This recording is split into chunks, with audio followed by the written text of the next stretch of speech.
Kemi Badenoch has made the most extraordinary decision to offer to work with Keir Starmer on welfare reform.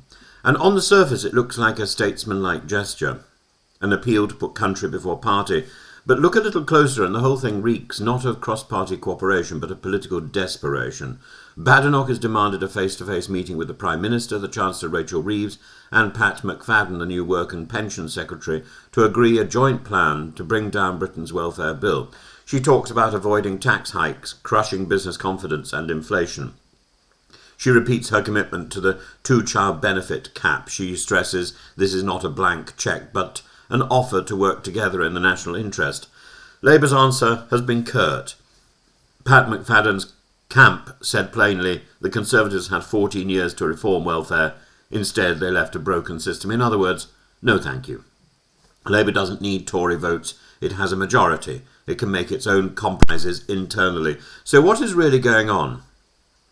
Badenoch is not opening a grand coalition. She is signalling weakness.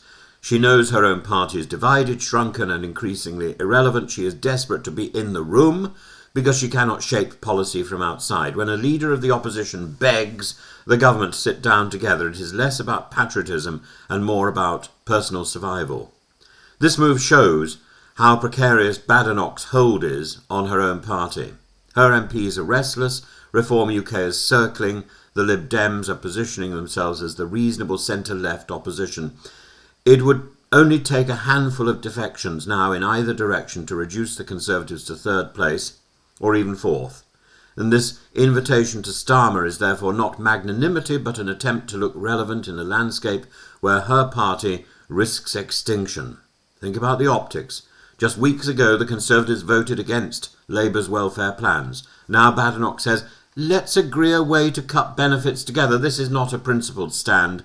This is an admission that she no longer controls the narrative. She is clinging to Labour's coattails, hoping to be seen as indispensable.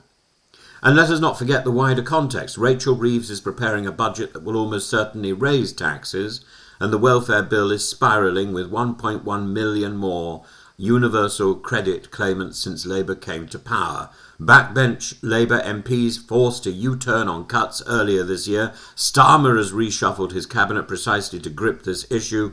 Labour is in charge of events. Badenoch is not. The irony is this. Had the Conservatives acted seriously on welfare during their 14 years in office, they would not now be in this position. Instead, they cut without reform, they capped without compassion, they left the system broken. Now Badenoch wants to share the burden of fixing it with the very people who replaced her in power. So, this is not cross-party support, it is not magnanimity, it is desperation. It is the leader of the Conservative Party admitting, without saying so, that she has lost control of her own MPs, lost influence with her own portion of the electorate, and is staring at the prospect of absolute irrelevance. Labour doesn't need Badenoch's help. The public doesn't believe her anymore. And unless something dramatic changes, it is only a matter of time before the Conservatives themselves are replaced either by Reform UK, which I think is unlikely, on the populist right, or by the Lib Dems, which I think is more likely, on the centrist flank. Kemi Badenoch wanted to look like she was offering the hand of statesmanship. In truth, she has revealed the hand of weakness.